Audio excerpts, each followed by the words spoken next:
ചത്തകോഴിയെ വിൽപ്പന നടത്തിയ Andikode CPR chicken സ്റ്റാളിന്റെ licence റദ്ദാക്കാൻ തീരുമാനം. ഇന്നലെ ആരോഗ്യ വിഭാഗവും ഭക്ഷ്യസുരക്ഷാ വിഭാഗവും ചേർന്ന് നടത്തിയ പരിശോധനയിൽ കടയിൽ നിന്ന് 33 കിലോ ചത്തകോഴിയെ കണ്ടെടുത്തിരുന്നു. ഇതിന്റെ അടിസ്ഥാനത്തിലാണ് നടപടി. തലക്കുളത്തൂർ പഞ്ചായത്തിലെ അണ്ടിക്കോട് പ്രവർത്തിക്കുന്ന CPR ചിക്കൻ സ്റ്റാളിനെതിരെ നടപടിയുമായി ആരോഗ്യ ഭക്ഷ്യസുരക്ഷാ വിഭാഗം കടയുടെ ലൈസൻസ് റദ്ദാക്കുന്നതടക്കമുള്ള നടപടികൾ സ്വീകരിച്ചു.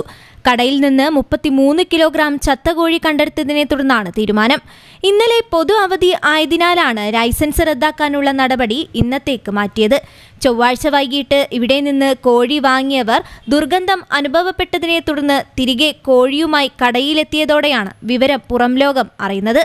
കടയിൽ നിന്നും ദുർഗന്ധം വമിച്ചതിനെ തുടർന്ന് നാട്ടുകാർ ചേർന്ന് വിവരം പോലീസിനെ അറിയിക്കുകയായിരുന്നു. എലത്തൂർ പോലീസും പഞ്ചായത്ത് ആരോഗ്യ വിഭാഗവും സ്ഥലത്തെത്തി കട താൽക്കാലികമായി പൂട്ടിച്ചു. എന്നാൽ ഇന്നലെ രാവിലെ കടയുടെ പരിസരം ദുർഗന്ധപൂരിതമായതോടെ നാട്ടുകാർ പഞ്ചായത്ത് അധികൃതരെയും പോലീസിനെയും വിവരം അറിയിക്കുകയായിരുന്നു. ഇന്നലെ ഉച്ചയ്ക്ക് 12-ന് കട തുറന്ന് പരിശോധന നടത്തിയപ്പോഴാണ് 33 കിലോ ചത്തകോഴിയെ കണ്ടെടുത്തത്.